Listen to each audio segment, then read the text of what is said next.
Can you scale your coaching business without doing sales calls? Well, I was having a conversation yesterday with an entrepreneur who was asking me that question. He's doing fairly well, about $500,000 a year, wants to scale to 2 or 3 million. And the way I think of this, again, in the context of a coaching business where you're selling a higher ticket coaching program, right? $2 to $10 or more $1,000. To think you can scale without doing calls, having conversations with people is kind of like going to the gym, telling a trainer you want to get in great shape and build muscle, but you're not willing to do weights. So it's very silly. It's not to say that you can't build a business without sales calls, but it's very, very challenging to do so. Just like it's very challenging to build muscle if you don't lift weights. What else are you going to do? Body weight? Body weight will get you only so far. And then at some point you hit a plateau and you have to stress the muscles beyond what they're capable of handling. So in a coaching business, it's very similar.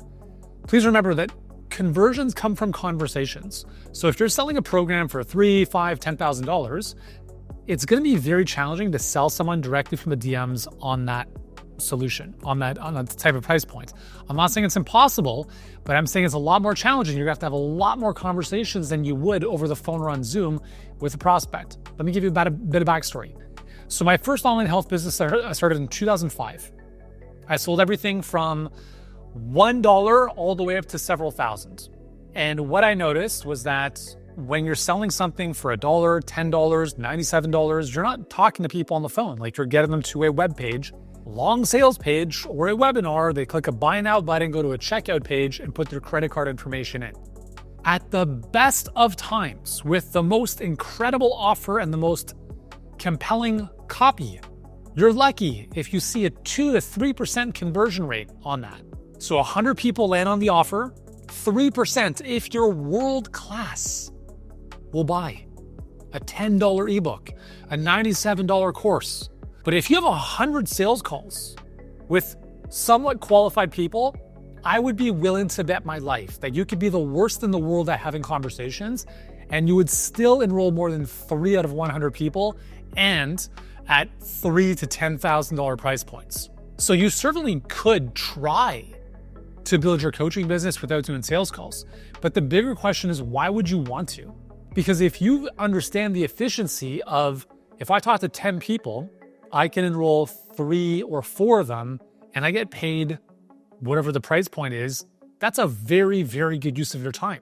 So the deeper question is, why don't you want to do sales calls? And that's the question I had with this individual. I said, listen, based on your goals, it's going to be very challenging to 3x your business without having conversations with people at these price points. And it's like, I don't really know what people think they're going to do to grow a coaching business. Again, please understand the context. I'm not talking about e-commerce where it's like an impulse $10 purchase. We're talking about transformational coaching programs where people actually have to show up and invest money and do the work. It's not going to happen by going to a web page. I see this happen so frequently where health experts, they spend so much time putting together this course. They sell it for $297, and they're like, oh my God, I got the logo done, I got the website all done, I got the curriculum all built out, and we're going live to all 100 of my social media followers tomorrow. Man, that sucks, because I've been there. Okay, like, here's how this plays out. No one sees anything you post. No one gives a shit about your course because it's all about you and it's not about them. And the reason it's not about them is because you haven't even had a conversation with them. So the question really is, if you don't want to do sales calls, why is that the case? Usually it's because you suck at having sales calls, at sales conversations. And that's fine. I was shit as well. We typically don't like things we're not good at. I don't like dancing. I like dancing to, electronic music, but in terms of like ballroom dancing, I don't like it. Do you know why I don't like it? Because I suck at it. Do you know why I suck at ballroom dancing? Because I've never done it with any proper instruction. Period. You know what else I don't like? I don't like basketball. I fucking hate basketball. Do you know why I don't like basketball? Because I suck at it. Do you know why I suck at basketball? Because I never play it. Do you know why I never play it? Because I don't want to. But you know what I'm really good at? I'm really good at soccer. I'm really good at tennis. I'm really good at sales. Do you know why I'm good at those things? Because I've put in thousands upon thousands upon thousands of hours. And the more you become good at something, the more you like it. And here's the way I look at this. And I like, just for context. So when I started Healthpreneur back in 2017, I did all of my own sales calls. So at the time, HBA, our main coaching program, was a 2-day live workshop. It was a $5,000 price point. It's very different now. Way better and obviously more expensive, but still way more valuable. I was selling everything. I was doing 6 to 7 calls a day. And I was, we went from zero to, when I say we, I mean me, $0 to $1 million in 7 weeks. How did I do that? By speaking to people and enrolling clients. And then I built a skill, and then I had a lot of margin, right? I filled up my cup, metaphorically speaking. I had more to give. So now I could hire someone else to help me on the sales. So I hired a sales rep. But here's the thing. I had done it first. I had recorded all my calls. I had examples to show. And then I could provide feedback and coaching to level up this sales rep. Then as sales call volume increased, we hired another one and so forth. So I haven't done sales calls in the same way for the past 6 years. But I share this because just because you don't like doing sales calls now doesn't mean you're going to do them forever. But you have to do them for this season of your business to get dangerously good so you can then transfer that skill to someone else. Because there's no, you could certainly delegate it to an agency. I've seen this happen, right?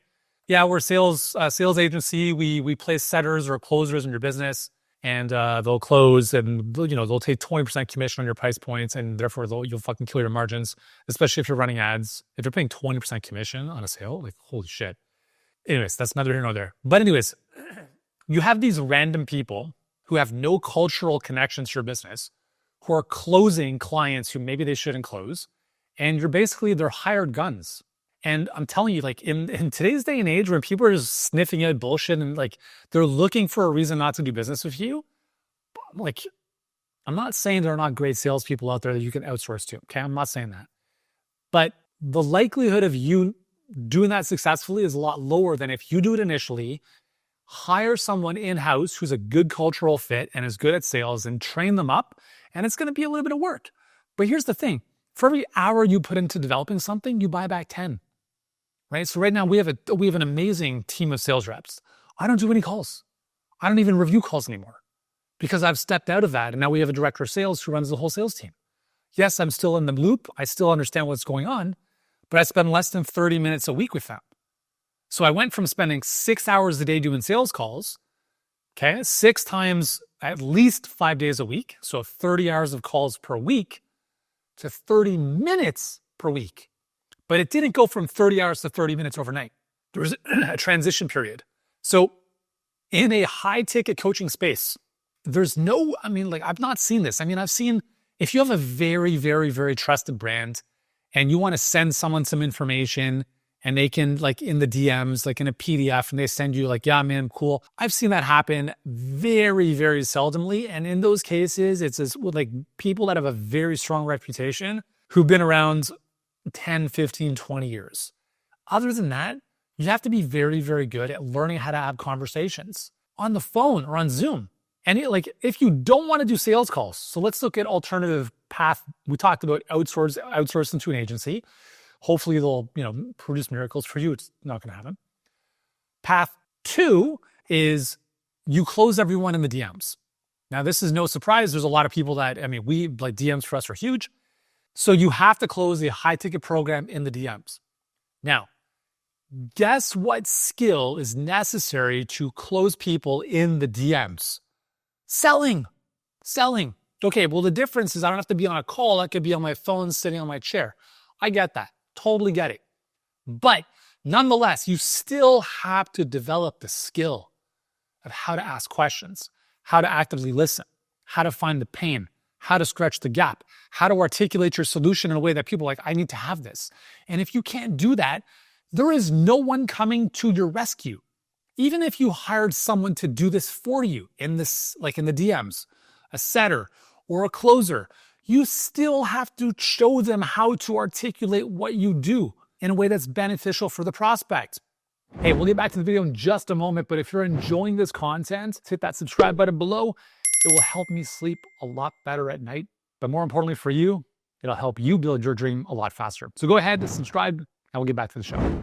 So there's no, I'm gonna never touch this and someone else is gonna do this. I'm telling you guys, the biggest constraint in a coaching business is the ability to enroll clients, period. That is why I spend 100%. Let me write this down just in case you didn't get that. 100% of my coaching time with my clients is spent on sales. Why? Because it is the single most important skill to develop. If you YouTube any successful business owner, Mark Cuban, Dave and John, anyone who's made any significant amount of money in any industry will tell you the number one skill you have to develop is sales, selling, communication. It's all the same shit. You're either selling yourself, you're selling an idea, you're selling a product, you're selling a solution, you're selling something. Get over it. I don't care if you don't like doing it, because if you don't like doing it, you better start really liking being broke, because that's the alternative.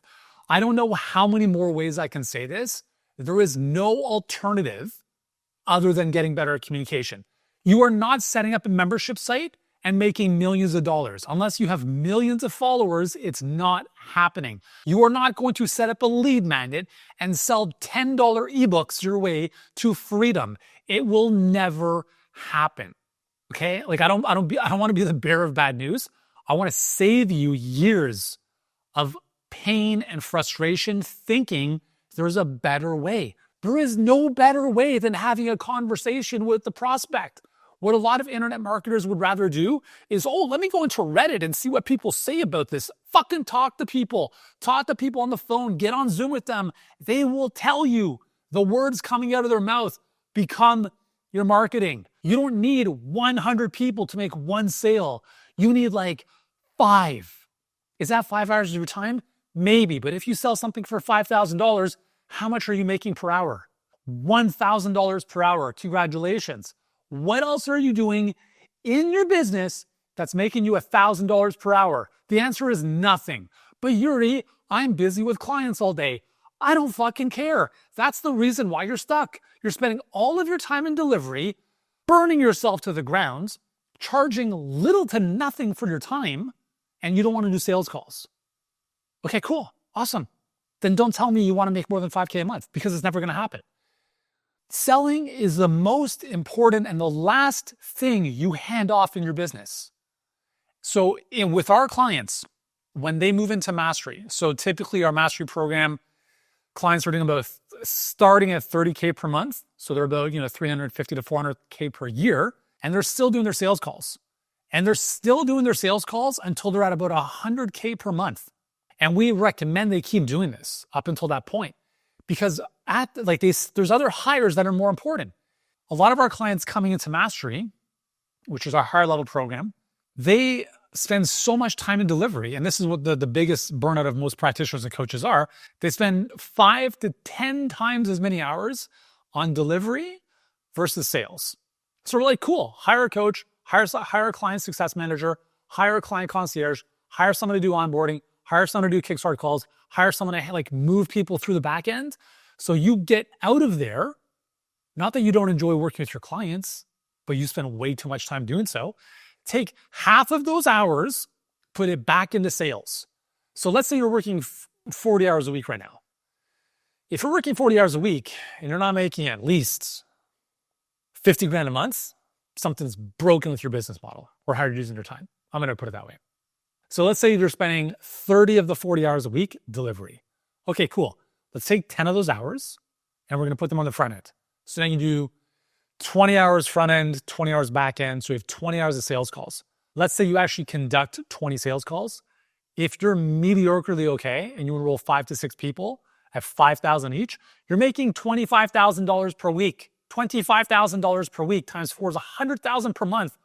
You alone and one person on the back end. That's it. I don't want to do sales calls forever. No, I get it. It's all good. But do you think if you keep having 100K months, you might have a little bit of margin to then go out and hire someone For sure. When you hire that person, do you have some stuff to show them that's worked? For sure. Alternative is you don't get good at sales. You hand it off too early. They ask for examples of successful calls that they can model. And you're like, oh, I don't have any. And they're like, what the fuck are you talking about? And so they start doing all sorts of calls. You're blowing money on ads, filling up their calendar, and they can't close anyone because they don't know what good looks like. And if they do close people, you're like, what the hell? These are shit quality clients. And the whole business blows up in your face.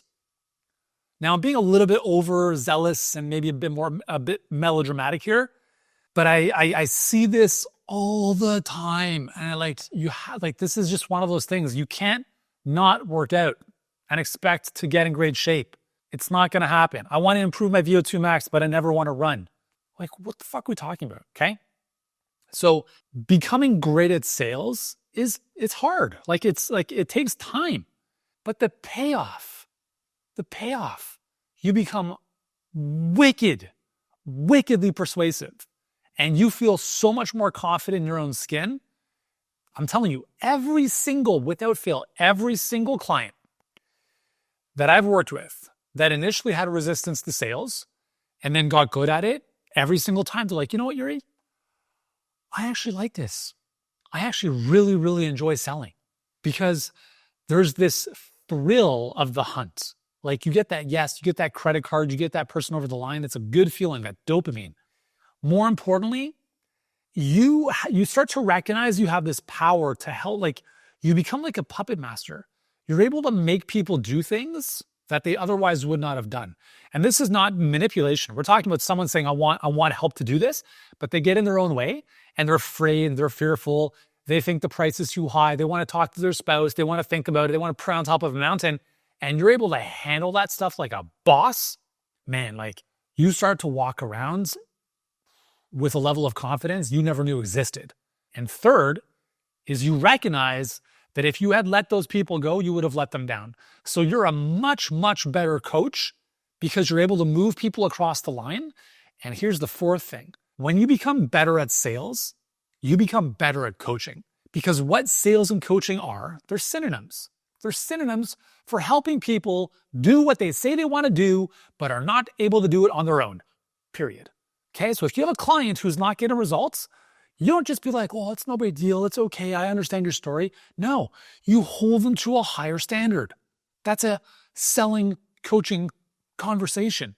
On the front end, prospect comes in. I want better results in my life, but I'm afraid to move forward.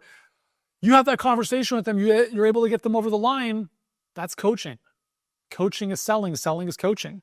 So if you care about helping people, you're not helping anyone unless you build your selling muscle, your coaching muscle. So I hope this video, I hope I've hammered it into your friggin' psyche that you're not going to build a great business without mastering sales. I'm not saying you have to do sales forever, but you have to do it for a season so then you can then offload it, coach and train and lead people eventually so they can do it on your behalf. And then as you free up more of your time there, you're able to take that skill set and you're able to now lead and sell people on your team to build the business and at the same time better coach your clients to better results. There's no and ifs or buts. If you care about growing a great business is predicated on client results. If you want clients to get better results, you have to be a better coach. If you want to be a better coach, you have to be better at sales. Okay? You see the whole loop? Good. So anyways, I'm going to get off my soapbox. Hopefully this resonates. If you've enjoyed this, hit the subscribe button. I've got hundreds of other videos to help you become a badass in business, to help more people, including yourself. If you want better clients, kill the guarantees. When you are offering a coaching package service where the client is having to show up and do the work, I believe that offering a guarantee is the single fastest way to attract the worst possible clients and screw up your business.